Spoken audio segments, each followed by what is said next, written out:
Namaste everyone. My name is Shruti Mishra. I'm assistant professor in Government Girls PG College, Ratnagad. And today I have brought a fourth video in the series of figure of speech. And in today's video, we will discuss three things that are allegory, parable, and fable. So let's start. First and foremost, we'll discuss and understand the concept of allegory. So allegory is derived from the Greek word allegoria, which literally means description of one thing under the guise of another, having some resemblance. In simple words, यदि आपको allegory समझनी है, मतलब आप एक चीज को किसी और चीज के गाइज में समझने की कोशिश कर रहे हैं. जैसे कि मतलब आपने दो लेयर हैं, एक है आपकी आउटर लेयर और एक है इनर लेयर, और इन दो लेयर को जब आप एक साथ रखते हैं और जब एक चीज से दूसरी चीज को समझने की कोशिश करते हैं तो उस डिवाइस को क्या कहते हैं? एलिगरी. बहुत बार ऐसा होता है ना कि हम बोलते कुछ हैं और हमारा लिटरल मीनिंग कुछ अलग होता है हमारे साथ. तो उसके लिए जो डिवाइस यूज होती है दैट इज एलिगरी. एंड क्यों एलिगरी लोग यूज करते हैं? एलिगरी यूज करने का रीजन बेसिकली होता है कि जैसे फॉर एग्जांपल पॉलिटिकल पार्टीज है. अब आप पॉलिटिकल पार्टीज है या कोई रिलीजियस टॉपिक्स है, ऐसे टॉपिक्स में हम सेम लेवल पे बात नहीं बोल सकते. आप ऐसे नहीं बोल सकते कि आप गलत है. आप किसी पॉलिटिकल लीडर को डायरेक्टली हिंट नहीं कर सकते. आप किसी रिलीजियस चीजों को डायरेक्टली, उसमें सेंटिमेंट हर्ट्स होने का तरीका होता है. तो पोएट लोग, राइटर लोग क्या करते थे? इस एलिगरी डिवाइस का यूज करते थे ताकि वो बोले कुछ और उसका मतलब कुछ हो, ताकि सामने से ऑफेंड भी ना हो दुनिया और उनको जो बोलना है वो बोल भी दे. क्लियर? तो एलिगरी का पर्पस समझ में आया, और एलिगरी को यूज क्यों करते हैं आई थिंक वो भी चीज आपको थोड़ी सी क्लियर होगी. सो सिंपल वर्ड में आपको याद करना है, description of one thing under the guys of another. एक चीज बोलनी है पर वो दूसरी चीज के सहारे से आप बोल रहे हैं. क्लियर? अब एलिगरी जो होती है दो टाइप्स की होती है, जैसे मैंने अभी मेंशन किया. जनरली हिस्टोरिकल और पॉलिटिकल एलिगरी, जब आप हिस्टोरिकल और पॉलिटिकल टॉपिक्स पे लिखते हैं, या फिर मोरल और रिलीजियस एलिगरी. अब यहाँ पे ये दोनों ही टॉपिक जो है, ये दोनों जो एरिया है, ये बहुत ही सेंसिटिव एरिया है. जस्ट आई एक्सप्लेन, बिकॉज आप पॉलिटिकल चीजों पे भी डायरेक्ट कमेंट्री नहीं कर सकते हैं, ना ही आप रिलीजियस चीजों पे डायरेक्ट बोल सकते हैं. तो राइटर लोग एक डिवाइस के थ्रू बात करते हैं, एक गाइस के थ्रू बात करते हैं कि चेहरा किसी चीज का और मुखौटा किसी चीज का. क्लियर? तो इसमें आपके जो फेमस एग्जांपल्स आते हैं, Animal Farm, Absalom and Achitophel by Dryden.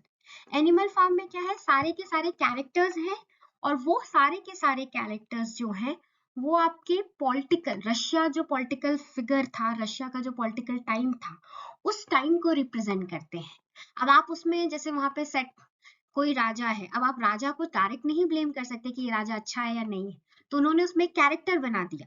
जो कैरेक्टर जो है उसकी गलतियों से आप ये बता रहे हैं कि राजा को जो रिप्रेजेंट कर रहा है, राजा ने भी ये चीजें गलत की है. So that's an example how allegory works. Similarly, we have moral and religious allegory in which character represent virtues and vices and plot serves to communicate some moral ideas or religious doctrine. Clear? So यहाँ पे focus जो है वो religious and moral चीजों में चला जाता है.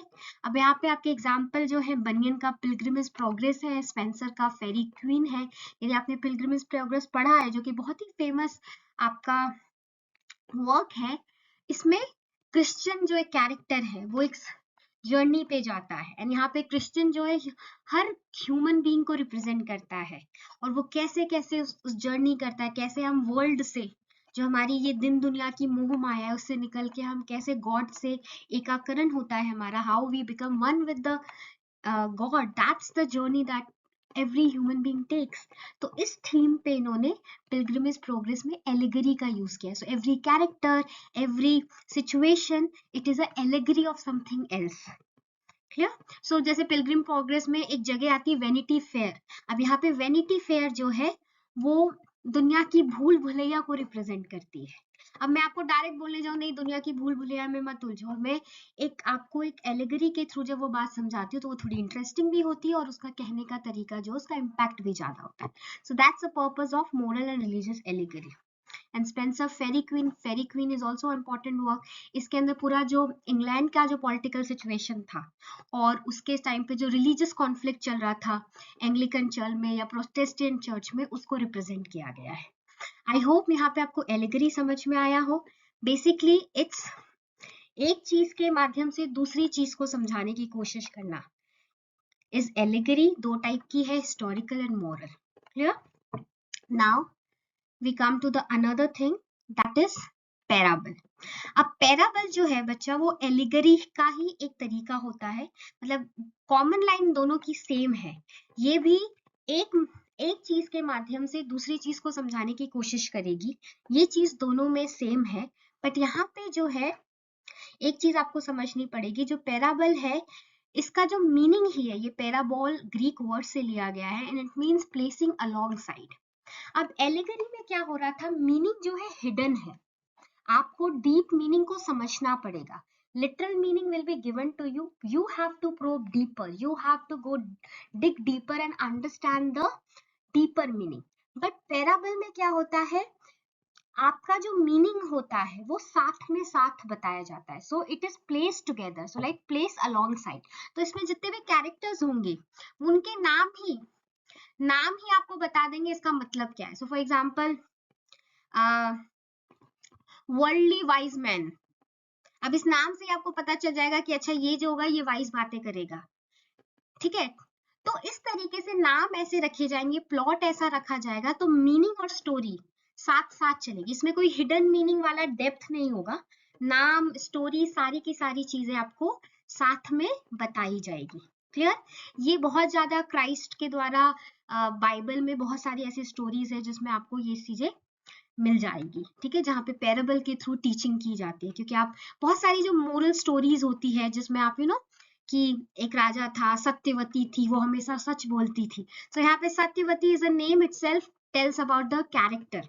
रूपवती बहुत सुंदर होगी, उसका नाम रूपवती हो जाएगा, जो हम बचपन से स्टोरीज सुनते आए हैं, ठीक है। सो पैराबल में that's the thing, it's a simple story which has moral and religious lesson and meaning is not deep, it is placed alongside. I hope it is clear now.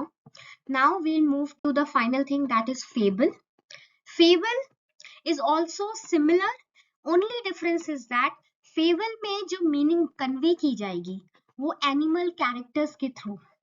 So here short story moral किनके through draw किया जाएगा, from the animal characters.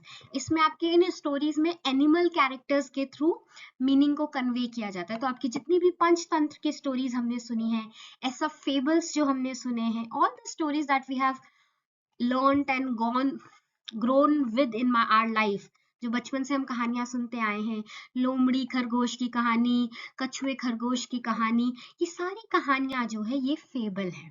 Clear? Now let's quickly summarize and understand them together. Allegory, inner meaning is hidden.